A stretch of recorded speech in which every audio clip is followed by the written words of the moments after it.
I'm Camsoulja, and I'm on ARIZEN'S magazine on Nightlens. Heard it was small, then pull up, man, get ready, there's money to make. I'm on the stage, the man them push up the green feet, push up the mustard red. I see geeks and I ask my questions. Let's see a hole you get in a second. Go good brain and head what lesson. If it's a bad one, brass ain't messing. It's ARIZEN'S magazine here with Camsoulja before the Room 4 event show, 404 event show in Manchester. Just a bit of insight into your mind right now. How are you feeling before you perform? Feeling very excited. I'm just ready to turn up, man. For real. Let's start this shit, huh? Let's start this shit.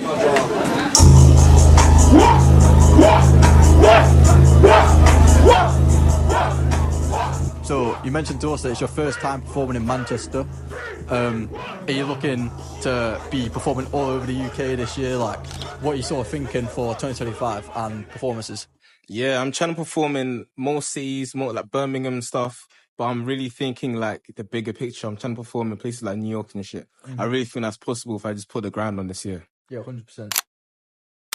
So obviously your aesthetic is a big part of your image and your sound. So can you run us through what you're wearing today?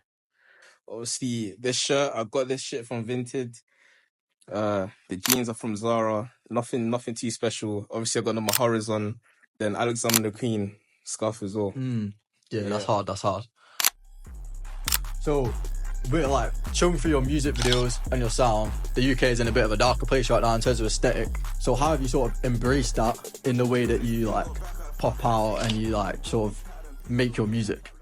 Visually, I have to shout out Soul Flexed because he's really been the one. He's been able to push out the image I have in terms of music videos. Obviously, my music videos is very dark. There's a lot of glitches and stuff. So shout out to him. We've been working very close, especially with the Down to Live tape, and there's more music videos to come out. But in terms of my sound, I'll say my beat selection is very dark, is very heavy hitting, you know what I'm saying? So it gives that aggression, that very dark feeling to it.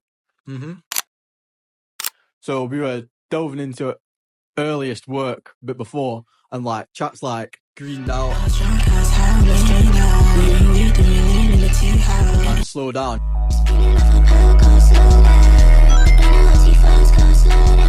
And you experiment with a bit of a higher pitched tone, you know what I'm saying? Yeah. But obviously now you've sort of like gone lower. So do you have like a reason behind that? Like what made you switch? During when I made Slow Down and Greened Out, that was when I was on BandLab. So I was still experimenting and trying to find my sound and shit. But I'll say around Fever is when I actually found out what I could do with my voice. So from Fever, that's when I stuck with the aggression and I just expanded on it. Yeah, 100%. Dying to Live, so I use a range of producers as well as one feature from Z Arcane. Yeah. If you could have a bonus track and it could have any producer or any feature, who would be on it? That's a very hard question. I'd say Rockin' the Track. Because he has very hard hitting aggression on his beat. So I feel like me and him would match very well. Then feature-wise, I'd say High C because I'm very inspired by High C. So I feel like me and him would make a very good track. Yeah, I mean, anything's possible, especially because Rock on the Track produced for like 6 Zeno on his recent EP. So if you keep putting yourself out there, you keep like just going harder and harder, then I feel like you can get that placement quite, like, it's available to you. So Apollo Season is also here today. He's just performed and he's your most collaborated artist. So what is your connection to him? Like, are you guys friends or do you just fuck with each other's style? Like, how did that sort of come about? Yeah, I met Apollo last year in uni. Obviously, I go to uni currently, so I met Apollo last year, and obviously he does music as well. So when I started my career, like, I think I started last year March, so not very long ago, me and him started together. So yeah. Yeah.